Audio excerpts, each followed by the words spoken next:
ನಿಗಮ ಟಿವಿಯ ಎಲ್ಲ ವೀಕ್ಷಕರಿಗೆ ನನ್ನ ನಮಸ್ಕಾರಗಳು. ನಾನು ಶಿವರಾಜು ಎಚ್ ಬಿ, ವಕೀಲರು, ಸುಪ್ರೀಂ ಕೋರ್ಟ್ ಹಾಗೂ ಕರ್ನಾಟಕ ಹೈಕೋರ್ಟ್ ಬೆಂಗಳೂರು. ಈ ದಿವಸ ನಿಗಮ ಟಿವಿ ಚಾನಲ್ ರವರು ಕ್ರಿಮಿನಲ್ ಪ್ರಕರಣಗಳ ಬಗ್ಗೆ ಕಾನೂನು ಸಲಹೆಗಳನ್ನು ನೀಡಬೇಕು ಅಂತಕ್ಕಂತಹ ಒಂದು ಕಾರ್ಯಕ್ರಮಕ್ಕೆ ಇವತ್ತು ನನ್ನನ್ನು ಆಹ್ವಾನಿಸಿದರು. ಅವ್ರಿಗೂ ಕೂಡ ನಾನು ನನ್ನ ಕೃತಜ್ಞತೆಗಳನ್ನು ಸಲ್ಲಿಸೋದಕ್ಕೆ ಇಷ್ಟಪಡ್ತೀನಿ. ನೋಡಿ, ಮೊದಲಿಗೆ ಕ್ರಿಮಿನಲ್ ಪ್ರಕರಣಗಳಲ್ಲಿ ಯಾವ ಬೈಲ್ಗಳು ಬರ್ತವೆ, ಯಾವ ರೀತಿ ಬೈಲ್ಗಳನ್ನ ನಾವು ತಗೋಬೋದು, FIR ಆಗಿರಲೇಬೇಕು ಬೈಲ್ ತಗೊಳ್ಳೋಕ್ಕೆ ಅಂತಕ್ಕಂಥದ್ದು ಏನಿಲ್ಲ. FIR ಇಲ್ಲದೇನೂ ಕೂಡ ಬೈಲ್ನ ತಗೊಳ್ಳುವಂಥದ್ದು ಇದೆ. ಇದರಲ್ಲಿ ಟ್ರಾನ್ಸಿಟ್ ಬೈಲ್ ಇದೆ, ಆಂಟಿಸಿಪೇಟ್ರಿ ಬೈಲ್ ಇದೆ, ರೆಗ್ಯುಲರ್ ಬೈಲ್ ಇದೆ. ಹೀಗೆ ನಾವು ಯಾವ ರೀತಿ ಬೈಲ್ನ ತಗೋಬೇಕು, ಅಥವಾ ಪೊಲೀಸ್ ಅಧಿಕಾರಿಗಳು ನಮ್ಮನ್ನು ಠಾಣೆಗೆ ಯಾವ ರೀತಿಯಲ್ಲಿ ಆಹ್ವಾನ ಮಾಡ್ತಾರೆ ಅಂತಕ್ಕಂಥದ್ದು ನಮಗೆ ಅತಿ ಮುಖ್ಯ. ನೋಡಿ, ಈಗ ಒಂದು ಪೊಲೀಸ್ ಠಾಣೆಯಿಂದ ಕರೆ ಮಾಡ್ತಾರೆ, ಯಾರೋ ನಿಮ್ಮ ವಿರುದ್ಧವಾಗಿ ಒಂದು ದೂರನ್ನು ಕೊಡಲಿಕ್ಕೆ ಬಂದಿದ್ದಾರೆ, ನೀವು ದಯವಿಟ್ಟು ಠಾಣೆಗೆ ಬನ್ನಿ ಅಂತಕ್ಕಂಥದ್ದನ್ನು ಫೋನ್ ಮುಖಾಂತರ ಹೇಳ್ತಾರೆ. ಆದರೆ ಕಾನೂನು ಏನು ಹೇಳುತ್ತೆ ಅಂದರೆ, CRPC 41A ನೋಟಿಸ್ನ ಕೊಡಬೇಕು ಯಾವುದೇ ಒಬ್ಬ ವ್ಯಕ್ತಿಯನ್ನು ನಾವು ಠಾಣೆಗೆ ಕರೆಯುವಂಥ ಸಂದರ್ಭದಲ್ಲಿ ಅಂತಕ್ಕಂಥದ್ದಿದೆ. ಈ FIR ಆಗಿದೆಯಾ ಅಥವಾ ಇಲ್ವಾ ಅನ್ನೋದು ಇಂಪಾರ್ಟೆಂಟು.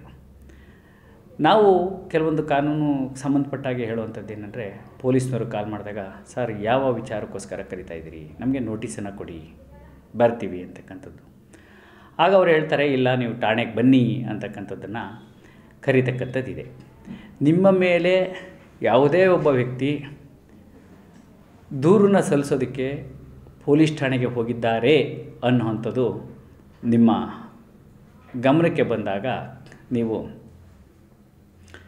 ಕೆಲವರು ಪೊಲೀಸ್ ಠಾಣೆಗೆ ಹೋಗಿ ವಿಚಾರಣೆಯನ್ನು ಮಾಡ್ತಾರೆ, ಕೆಲವರು ಬೇಡ ಒಂದು ಆಂಟಿಸಿಪೇಟ್ರಿ ಬೈಲನ್ನು ತಗೊಳ್ಳೋಣ ಅಂತಕ್ಕಂಥದ್ದು ಕೂಡ ಇರ್ತದೆ.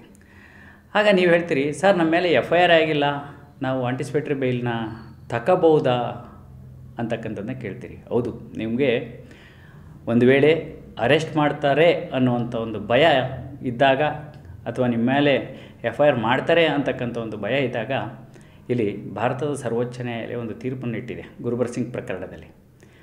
FIR ಆಗಿರಬೇಕು ಅಂತಕ್ಕಂಥದ್ದೇನೂ ಇಲ್ಲ. ಈಗ ಉದಾಹರಣೆಗೆ ನಾನು ಹೇಳ್ತೀನಿ, ಇತ್ತೀಚೆಗೆ ನಮ್ಮ ಒಂದು ಆಂಟಿಸಿಪೇಟ್ರಿ ಬೈಲ್ನ ಕೊಡಿಸಿದಂಥದ್ದು 2 ಪ್ರಕರಣ ಇದೆ. ಇದರಲ್ಲಿ ಒಂದು ಚನ್ನರಾಯಪಟ್ಟಣ ನ್ಯಾಯಾಲಯದಲ್ಲಿ ನಾನು ಒಂದು ಬೈಲ್ನ ತಗೋತೀನಿ, ಆಂಟಿಸಿಪೇಟ್ರಿ ಬೈಲ್ನ. ಅವ್ರ ಮೇಲೆ FIR ಆಗಿಲ್ಲ. ಆ ಪ್ರಕರಣ ಏನಾಗುತ್ತೆ, ಸೊಸೆ ಹೋಗಿ ಅತ್ತೆ ಮಾವನ ಮೇಲೆ ದೂರನ್ನು ಸಲ್ಲಿಸ್ತಾರೆ ಚನ್ನರಾಯಪಟ್ಟಣ ಆಸುಪಾಸಿನ ಪೊಲೀಸ್ ಠಾಣೆಯಲ್ಲಿ ಅಂತೇಳಿ ಅವರ ಗಮನಕ್ಕೆ ಬರುತ್ತೆ. ಅವರು ಒರಿಸ್ಸಾದಲ್ಲಿ ಇರ್ತಾರೆ. ಸೊ ಅವರು ಒರಿಸ್ಸಾದಲ್ಲಿ ಇದ್ದಾಗ ನಾವು ಇಲ್ಲಿ ಚನ್ನರಾಯಪಟ್ಟಣ ಕೋರ್ಟ್ನಲ್ಲಿ ಒಂದು ಆಂಟಿಸಿಪೇಟ್ರಿ ಬೈಲನ್ನು ಅಪ್ಲೈ ಮಾಡ್ತೀವಿ ವಿತೌಟ್ FIR. ಈ ಆಂಟಿಸಿಪೇಟ್ರಿ ಬೈಲನ್ನು ಅಪ್ರೆನ್ಷನ್ ಅರೆಸ್ಟ್ ಅಂಥೇಳಿ ನಾವು ಇದನ್ನು ತಗೊಳ್ಳೋದಕ್ಕೆ ನಾವು ಅಲ್ಲಿ ಒಂದು ಬೇಲ್ ಅಪ್ಲಿಕೇಶನನ್ನು ಹಾಕ್ತೀವಿ. CRPC 438 ಅರ್ಜಿಯನ್ನು ಸಲ್ಲಿಸ್ತೀವಿ. ಆಗ ಸರ್ಕಾರಿ ವಕೀಲರು ತಕರಾರನ್ನು ಸಲ್ಲಿಸ್ತಾರೆ. ಸೊ ಪೊಲೀಸ್ ಠಾಣೆಗೆ ಒಂದು CD ರಿಪೋರ್ಟನ್ನು ತರಿಸ್ತಾರೆ. ಅಲ್ಲಿ FIR ಆಗಿದ್ದರೆ ಆಗಿದೆ ಅಂತಾರೆ, FIR ಆಗಿಲ್ಲ ಅಂದರೆ ಆಗಿಲ್ಲ ಅಂತಕ್ಕಂಥದ್ದನ್ನು ಹೇಳ್ತಾರೆ. ಆಗ ಸರ್ಕಾರಿ ವಕೀಲರು ತಕರಾರು ಅವ್ರದ್ದು ಏನಿದೆ ಅಂತಕ್ಕಂಥದ್ದನ್ನು ತಿಳಿಸ್ತಕ್ಕಂಥದ್ದು ಇದೆ. ಸೊ ಇದಾದ ನಂತರದಲ್ಲಿ ವಾದ ವಿವಾದಗಳನ್ನು ಎರಡೂ ಕಡೆಯ ಸರ್ಕಾರಿ ವಕೀಲರು ಮತ್ತು ನಾವು ಏನು ಈ ಪಿಟಿಷನರ್ ಇದ್ದೀವಿ, ನಾವು ಕೂಡ 2 ವಾದಗಳನ್ನು ಕೇಳದಂಥ ಸಂದರ್ಭದಲ್ಲಿ ನ್ಯಾಯಾಧೀಶರು ಒಂದು ಆದೇಶವನ್ನು ಮಾಡ್ತಕ್ಕಂಥದ್ದು ಇದೆ.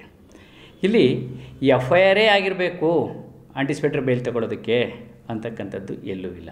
FIR ಆಗದೇ ಇದ್ದರೂ ಕೂಡ ನಿಮಗೆ ಯಾವಾಗ ಅರೆಸ್ಟ್ ಮಾಡ್ತಾರೆ ಅನ್ನುವಂಥ ಒಂದು ಭಯ ಇದ್ದಾಗ ನೀವು ಅರ್ಜಿಯನ್ನು ಸಲ್ಲಿಸ್ತಕ್ಕಂಥದ್ದು ಒಳ್ಳೆಯ ಬೆಳವಣಿಗೆ, ಇದು ಒಳ್ಳೆಯ ಉತ್ತಮ ಅಂತಕ್ಕಂಥದ್ದು ನನ್ನ ಒಂದು ಅಭಿಪ್ರಾಯ ಇದೆ. ಪೊಲೀಸ್ನವರು ನೋಟಿಸನ್ನು ಕೊಟ್ಟು CRPC 41A ನೋಟಿಸನ್ನು ಕೊಟ್ಟು ಕರೀಬೋದು, ಆಗ ನೀವು ಠಾಣೆಗೆ ಹಾಜರಾಗ್ಬೋದು. ಅಲ್ಲ, ನೋಟಿಸ್ನ ಕೊಟ್ಟಾಗ ನಾವು ಹೋಗಿ ಅರೆಸ್ಟ್ ಮಾಡಿಬಿಟ್ರೆ ಅನ್ನುವಂಥ ಭಯನೂ ಕೂಡ ನಿಮ್ಮಲ್ಲಿ ಇರ್ಬೋದು.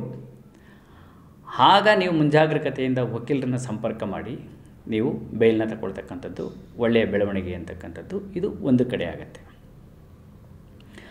ಆ ಬೇಲ್ನ ತಗೊಂಡಂಥ ಸಂದರ್ಭದಲ್ಲಿ ನಿಮಗೆ ಕೆಲವೊಂದು ಕಂಡೀಷನ್ಸನ್ನು ನ್ಯಾಯಾಲಯ ಹಾಕ್ತಕ್ಕಂಥದ್ದಿದೆ. ಏನು ಅವ್ರಿಗೆ ಸಾಕ್ಷಿಗಳಿಗೆ ಅಥವಾ ದೂರು ಕೊಡುವಂಥವ್ರು ಇರ್ಬೋದು, ಅಂಥವ್ರಿಗೆ ಹೆದರಿಸೋದು ಬೆದರಿಸುವಂಥದ್ದು ಇಂಥವೆಲ್ಲ ಮಾಡಬಾರ್ದು, ಅಥವಾ ಠಾಣೆಗೆ ಹೋಗಿ ಸಹಿ ಮಾಡಬೇಕು. ಹೀಗೆ ಆ ನ್ಯಾಯಾಲಯಕ್ಕೆ ಸಂಬಂಧಪಟ್ಟಂತಹ ನ್ಯಾಯಾಧೀಶರು ಯಾವ ಕಂಡೀಷನ್ ಹಾಕ್ತಾರೆ ಆ ಕಂಡೀಷನ್ಸನ್ನು ನಾವು ಒಪ್ಕೊಳ್ಬೇಕಾಗತ್ತೆ ಅಂತಕ್ಕಂಥದ್ದು ಒಂದು ಕಡೆ ಇದೆ. ಇನ್ನು ನಿಮಗೆ ಟ್ರಾನ್ಸಿಟ್ ಬೇಲ್ ಅಂತಕ್ಕಂಥದ್ರ ಬಗ್ಗೆ ನಾನು ಒಂದು ಮಾಹಿತಿಯನ್ನು ಕೊಡ್ತೀನಿ. ಈ ಟ್ರಾನ್ಸಿಟ್ ಬೇಲ್ ಅಂದರೆ ಏನು? ಈ ಟ್ರಾನ್ಸಿಟ್ ಬೇಲು ಎಷ್ಟು ದಿನಗಳ ಅವಧಿಯವರೆಗೆ ಇರ್ತದೆ? ಈ ಟ್ರಾನ್ಸಿಟ್ ಬೇಲ್ನ ಕೊಡ್ತಕ್ಕಂಥದ್ದು ಯಾರು ಅನ್ನುವಂಥದ್ದು ಇದೆ. ಇಲ್ಲಿ 3 ವಿಭಾಗಗಳಾಗಿ ನಾವು ಟ್ರಾನ್ಸಿಟ್ ಬೇಲನ್ನು ತಗೋಬೇಕಾಗತ್ತೆ. ಒಂದು ಟ್ರಾನ್ಸಿಟ್ ಬೇಲ್ನ ತಗೊಳ್ಳುವಂಥದ್ದಾದಾಗ ಟ್ರಾನ್ಸಿಟ್ ಬೇಲ್ ಅಂದರೆ ಏನು ಅನ್ನೋದ್ರ ಬಗ್ಗೆ ಹೇಳ್ತೀನಿ ನಿಮಗೆ. ಸೇಮ್ ಪ್ರೊಸೀಜರು, ನಾವೇನು ಆಂಟಿಸಿಪೇಟರಿ ಬೇಲ್ಗೆ ನಾವು ಅರ್ಜಿಯನ್ನು ಸಲ್ಲಿಸ್ತೀವಿ ಅದೇ ರೀತಿಯಲ್ಲಿ ನಾವು ಆಂಟಿಸಿಪೇಟರಿ ಬೇಲ್ಗೆ ಏನು 438 ಸಲ್ಲಿಸುವಂಥ ಅರ್ಜಿಯನ್ನೇ ಕೂಡ ನಾವು ಇಲ್ಲೂ ಕೂಡ ಸಲ್ಲಿಸ್ತಕ್ಕಂಥದ್ದು ಇದೆ. ಎಲ್ಲಿ? ಜಿಲ್ಲೆಯಿಂದ ಜಿಲ್ಲೆಗಾದಾಗ. ಜಿಲ್ಲೆಯಿಂದ ಜಿಲ್ಲೆಗೆ ಅಂದರೆ ಈಗ ಉದಾಹರಣೆಗೆ ಮಡಿಕೇರಿಯಲ್ಲಿ ನಿಮ್ಮ ಮೇಲೆ FIR ಆಗಿರುತ್ತೆ. ನೀವೇನು ಮಾಡ್ತೀರಿ? ಬೆಂಗಳೂರಿನ ನಾಗರಬಾವಿಯಲ್ಲಿ ನೀವು ವಾಸವನ್ನು ಮಾಡ್ತಿರ್ತೀರಿ. ನಿಮಗೆ ಪೊಲೀಸ್ನವರ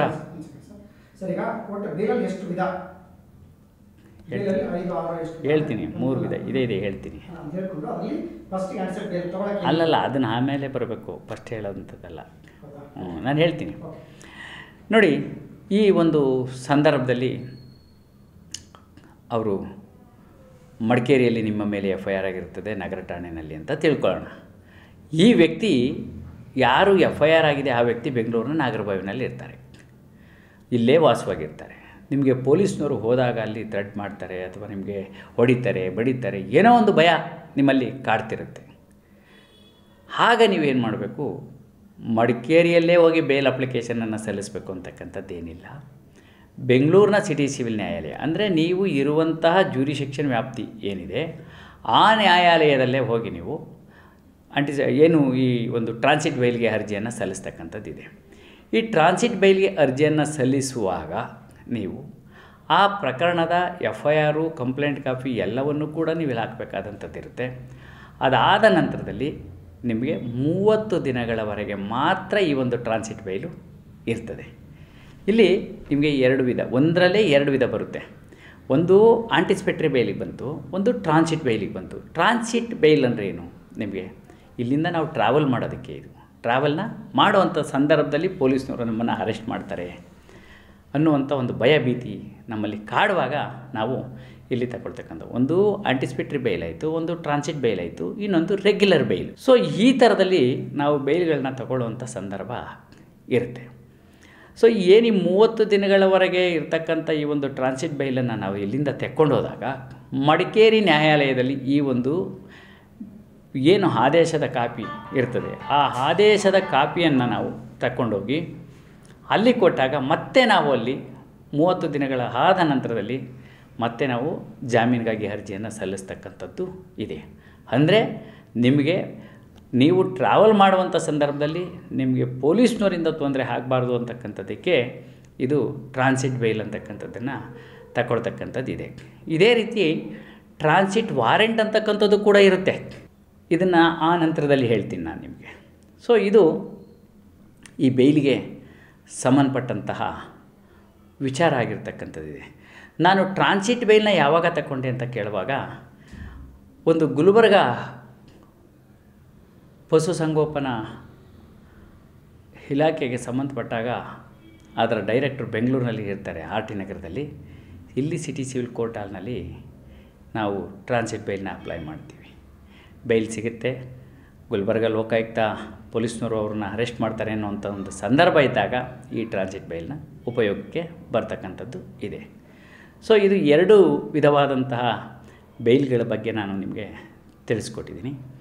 ಇನ್ನು 3ನೇ ಬೇಲ್ ಯಾವುದು ಅಂತ ಹೇಳಿದ್ರೆ, ನೀವು ಜುಡಿಷಿಯಲ್ ಕಸ್ಟಡಿಯಲ್ಲಿ ಇದ್ದಾಗ ಅಂದರೆ ನ್ಯಾಯಾಂಗ ಬಂಧನದಲ್ಲಿ ಇರುವಂತಹ ಸಂದರ್ಭದಲ್ಲಿ ಅಫೆನ್ಸು ಯಾವುದಿದೆ ಅಂದರೆ 3 ವರ್ಷಗಳ ಒಳಗೆ ಇರತಕ್ಕಂತಹ ಶಿಕ್ಷೆಯ ಪ್ರಮಾಣ ಅಥವಾ 3 ವರ್ಷದಿಂದ ಮೇಲ್ಪಟ್ಟಂತಹ 7 ವರ್ಷಗಳವರೆಗೆ ಇರತಕ್ಕಂಥ ಶಿಕ್ಷೆಯ ಪ್ರಮಾಣ ಅಥವಾ 7 ವರ್ಷಗಳಿಗಿಂತ ಮೇಲ್ಪಟ್ಟಂತಹ ಶಿಕ್ಷೆಯ ಪ್ರಮಾಣ, ಯಾವ ಶಿಕ್ಷೆಗೆ ಎಷ್ಟು ವರ್ಷ ಅಂತಕ್ಕಂಥ ಒಂದು ಶಿಕ್ಷೆಯ ಪ್ರಮಾಣ ಅಂತಕ್ಕಂಥದ್ದು ಇದೆ ಅನ್ನೋದನ್ನು ನಾವು ನೋಡಬೇಕಾಗತ್ತೆ. ಈಗ ಉದಾಹರಣೆಗೆ 307 ಅಂದರೆ ನಿಮಗೆ BNSS ಹೇಳಿದ್ರೆ ಅದರಲ್ಲಿ ನಿಮಗೆ BNSS ಅಲ್ಲಿ ಹೇಳಿದ್ರೆ ನಿಮಗೆ ಗೊತ್ತಾಗೋದಿಲ್ಲ. ಅದಕ್ಕೆ ನಾನು IPC ಮತ್ತು CRPCನಲ್ಲಿ ಹೇಳಲಿಕ್ಕೆ ಇಷ್ಟಪಡ್ತೀನಿ. ಈಗ 307 ಆಯಿತು, ಆಗ ಅದು ಕೆಳ ನ್ಯಾಯಾಲಯದಲ್ಲಿ ನಿಮಗೆ ಬೇಲ್ನ ಕೊಡೋಕ್ಕೆ ಬರೋದಿಲ್ಲ. ಅದಕ್ಕೆ ನಾವು ಡಿಸ್ಟಿಕ್ ಕೋರ್ಟಲ್ಲಿ ಹಾಕಬೇಕಾಗತ್ತೆ. ಡಿಸ್ಟಿಕ್ ಕೋರ್ಟಲ್ಲೇ ಬೇಲ್ ಅಪ್ಲಿಕೇಶನನ್ನು ಸಲ್ಲಿಸಿದಂಥ ಸಂದರ್ಭದಲ್ಲಿ ಅಲ್ಲಿ ಆದೇಶ ಆಗ್ಬೋದು ಅಥವಾ ರಿಜೆಕ್ಟ್ ಆಗ್ಬೋದು, ಹೇಳಲಿಕ್ಕೆ ಬರೋದಿಲ್ಲ. ಆ ಒಂದು ಸಂದರ್ಭದಲ್ಲಿ ಜಿಲ್ಲಾ ನ್ಯಾಯಾಲಯದಲ್ಲಿ ಏನಾದರೂ ಒಂದು ವೇಳೆ ಜುಡಿಷಿಯಲ್ ಕಸ್ಟಡಿಯಲ್ಲಿದ್ದಾಗ ನಿಮ್ಮ ಬೇಲು ರಿಜೆಕ್ಟ್ ಆದಾಗ ನೀವು ಹೈಕೋರ್ಟಿಗೆ ಹೋಗ್ತಕ್ಕಂಥದ್ದು ಇದೆ. ಹೈಕೋರ್ಟ್ನಲ್ಲೂ ನೀವು ಒಂದು ವೇಳೆ ರಿಜೆಕ್ಟ್ ಆದರೆ ಸುಪ್ರೀಂ ಕೋರ್ಟಿಗೆ ಹೋಗ್ತಕ್ಕಂಥದ್ದು ಇದೆ. ಅಂದರೆ ನಿಮಗೆ ಚಾರ್ಜ್ ಶೀಟ್ ಬಿಫೋರ್ ಆಗುವವರೆಗೆ ನೀವು 3 ಕೋರ್ಟ್ಗಳಲ್ಲೂ ಕೂಡ ನೀವು ಇಲ್ಲಿ ರಿಜೆಕ್ಟ್ ಆದಾಗ ಅಲ್ಲಿ ರಿಜೆಕ್ಟ್ ಆದಾಗ ಅಲ್ಲಿ ಅರ್ಜಿಯನ್ನು ಸಲ್ಲಿಸುವಂಥದ್ದು ಇರುತ್ತೆ. ಕೆಲವೊಂದು ಬಾರಿ ನೀವು ಹೈಕೋರ್ಟ್ಗೆ ಹೋಗಿರ್ತೀರಿ. ಹೈಕೋರ್ಟ್ಗೆ ಹೋದಂಥ ಸಂದರ್ಭದಲ್ಲಿ ನೀವೇನು ಮಾಡ್ತೀರಾ, ಅಷ್ಟರೊಳಗಡೆ ಇಲ್ಲಿ ಚಾರ್ಜ್ ಶೀಟ್ ಆಗಿರುತ್ತೆ. ಆ ಚಾರ್ಜ್ ಶೀಟ್ ಮೇಲೆ ಮತ್ತೆ ನೀವು ಡಿಸ್ಟಿಕ್ ಕೋರ್ಟ್ನಲ್ಲೇ ಜಾಮೀನಿಗಾಗಿ ಅರ್ಜಿಯನ್ನು ಸಲ್ಲಿಸ್ತಕ್ಕಂಥದ್ದು ಇಲ್ಲಿ ಇದೆ. ಇನ್ನು ಬೇಲ್ನ ತಗೊಳ್ಬೇಕಾದಾಗ ನೀವು ಮೆಡಿಕಲ್ ಗ್ರೌಂಡು ಪೂರಕವಾಗಿ ನ್ಯಾಯಾಧೀಶರಿಗೆ ಇದು ಕರೆಕ್ಟಾಗಿದೆ ಅಂತಕ್ಕಂಥದ್ದು ಗಮನಕ್ಕೆ ಬರಬೇಕಾದಂಥದ್ದು ಇರುತ್ತೆ. ಒಂದು ಬೇಲ್ನ ನಿಮಗೆ ಗ್ರ್ಯಾಂಟ್ ಮಾಡಬೇಕು ಅನ್ನುವಂಥ ಸಂದರ್ಭದಲ್ಲಿ ನಾವು ಹೇಳ್ತಕ್ಕಂಥ ಗ್ರೌಂಡ್ಸು ಮತ್ತು ಆ ಒಂದು ಮೆಡಿಕಲ್ ಗ್ರೌಂಡ್ಸು ಎರಡೂ ಕೂಡ ತಾಳೆ ಆದಾಗ ನ್ಯಾಯಾಧೀಶರ ವಿವೇಚನೆಗೆ ಹೌದು ಇವ್ರಿಗೆ ಬೇಲ್ನ ಕೊಡಬೇಕು, ಇವ್ರಿಗೆ ಸಮಸ್ಯೆ ಇದೆ ಆರೋಗ್ಯದಲ್ಲಿ ಅಂತ ಅನ್ನುವಂಥದ್ದು ಗೊತ್ತಾಗುವಂಥದ್ದು ಇರುತ್ತೆ. ಆ ಸಂದರ್ಭದಲ್ಲೂ ಕೂಡ ಬೇಲ್ನ ಕೊಡಬಹುದು. ಇಲ್ಲ ನೀವು ನೇರವಾಗಿ ಆರೋಗ್ಯದ ಸಮಸ್ಯೆ ಇಲ್ಲ, ನಾನು ಅರ್ಜಿಯನ್ನು ಸಲ್ಲಿಸಿದ್ದೀನಿ ಅಂದಾಗ ನಿಮ್ಮ ಚಾರ್ಜ್ ಶೀಟ್ನಲ್ಲಿ ಎಲ್ಲೋ ಒಂದು ಕಡೆ ಲೋಪದೋಷಗಳು ಇದ್ದಾಗ ಅವುಗಳನ್ನು ನಾವು ಎತ್ತು ಹಿಡಿದು ವಾದವನ್ನು ಮಂಡನೆ ಮಾಡಿದಂಥ ಸಂದರ್ಭದಲ್ಲೂ ಕೂಡ ನಿಮಗೆ ಜಾಮೀನು ಸಿಗುವಂತಹ ಭರವಸೆಗಳು ಹೆಚ್ಚು ಇರುತ್ತೆ. ಆ ಜಾಮೀನು ಕೊಡುವಂಥ ಸಂದರ್ಭದಲ್ಲಿ ನಿಮ್ಮ ಮೇಲೆ ಅಪರಾಧ ಸಾಬೀತಾಗುವಂತಹ ಎಲ್ಲ ಲಕ್ಷಣಗಳು ಕಣ್ಣಿಗೆ ಕಾಣಿಸ್ತಿದ್ದಾವೆ ಅನ್ನುವಂಥ ಸಂದರ್ಭ ಬಂದಾಗ ನಿಮಗೆ ಜಾಮೀನನ್ನು ಕೊಡೋದಕ್ಕೆ ನಿರಾಕರಣೆಯನ್ನು ಕೂಡ ಆ ನ್ಯಾಯಾಲಯ ಮಾಡಬಹುದು. ಆ ಸಂದರ್ಭದಲ್ಲಿ ನೀವು ಮುಂದಿನ ನ್ಯಾಯಾಲಯಕ್ಕೆ ಹೋಗ್ತಕ್ಕಂಥದ್ದು ಕೂಡ ಇದೆ. ಇಲ್ಲಿ ಎಲ್ಲದಕ್ಕೂ ಜೈಲಲ್ಲೇ ಇರಬೇಕು ಪ್ರತಿಯೊಬ್ಬ ವ್ಯಕ್ತಿ ಅಂತಕ್ಕಂಥದ್ದೇನೂ ಇಲ್ಲ. ಖಂಡಿತವಾಗಲೂ ಬೇಲ್ ಕೊಡಲೇಬೇಕು ಅಂತಕ್ಕಂಥದ್ದು ಒಂದು ಜಡ್ಜ್ಮೆಂಟು ಕೂಡ ಇದೆ, ಸರ್ವೋಚ್ಚ ನ್ಯಾಯಾಲಯ ಇಟ್ಟಿರ್ತಕ್ಕಂಥದ್ದು. ಆದರೆ ವಿಳಂಬ ಆಗ್ತಕ್ಕಂಥದ್ದು ಇದೆ. ಇನ್ನು ನೀವೇನಾದರೂ ಒಂದು ವೇಳೆ ಶಿಕ್ಷೆ ನಿಮಗೆ ಕನ್ಫರ್ಮ್ ಆದಾಗ ನೀವೆಷ್ಟು ದಿವಸ ಈ ಜೈಲಿನಲ್ಲಿ ಇರ್ತೀರಿ ಅಷ್ಟು ದಿನಗಳನ್ನು ನಿಮಗೆ ಮನ್ನಾ ಮಾಡ್ತಕ್ಕಂಥದ್ದು ಕೂಡ ಇದೆ. ಯಾವಾಗ ನೀವು ಜೈಲುವಾಸವನ್ನು ಮುಗಿಸಿ ಬರುವಂಥ ಸಂದರ್ಭದಲ್ಲಿ ಇರ್ತಕ್ಕಂಥದ್ದು ಅದು ಆಮೇಲೆ ಬರೋಣ. ಈಗ ಬೇಲ್ ಅಂದರೆ ಏನು, ಬೇಲ್ ಯಾವ ರೀತಿ ತಗೋಬೋದು ಅಂತಕ್ಕಂತಹ ವಿವರವನ್ನು ನಾನು ನಿಮಗೆ ಕೊಟ್ಟಿರ್ತಕ್ಕಂಥದ್ದಿದೆ. ಈಗ